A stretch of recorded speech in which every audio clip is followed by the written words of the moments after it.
I was thinking, Bob, that's kind of like a stretch. Remember, if it's not dogmatic, and it's not, it's room for speculation, which we don't want to do. So all I'm saying is consider the aspect that this second beast coming out of the earth, notice, what is he like in the text? He's like a lamb. Oh, click.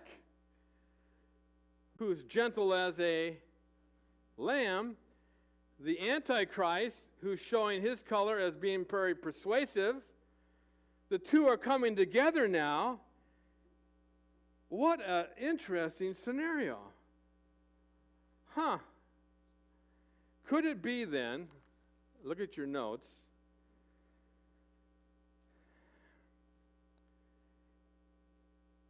the text says he's like a lamb, but he speaks like a what? A dragon. Less authority than the Antichrist. His approach is gentle, but speaks like a satanic-inspired dragon.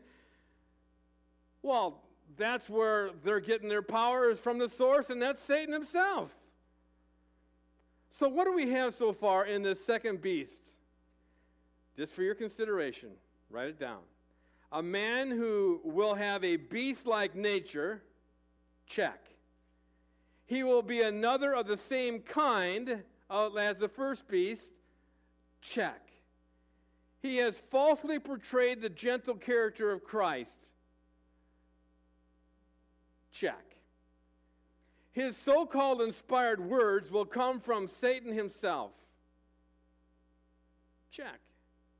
So we have a man who will be called a false prophet, who will be a religious leader, who will emerge on the scene during the tribulation period, the last 3.5 years, during the time of universal religion, who at first will be like a lamb, but then this message, we're going to get to it in just a little bit.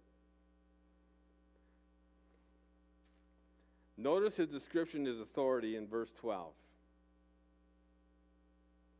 It exercises all the authority of the first beast in its presence. And what's the verb coming up? Makes.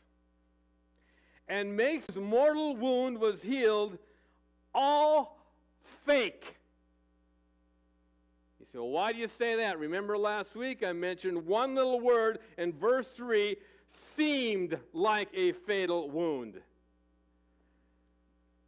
So I'm suggesting here his deception is starting to unravel. So we can read he will be a spokesperson for the PR person for the first beast's agenda, the Antichrist.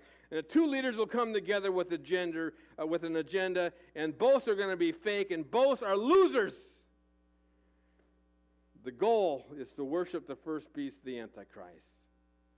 All right, another question I come up with, an observation of the text is, how does the man sway the whole world?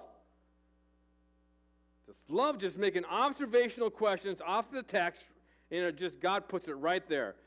13, what does he do? He performs great signs, even making fire. What do you call that fireworks? Oh, yeah, you guys know what I'm talking about.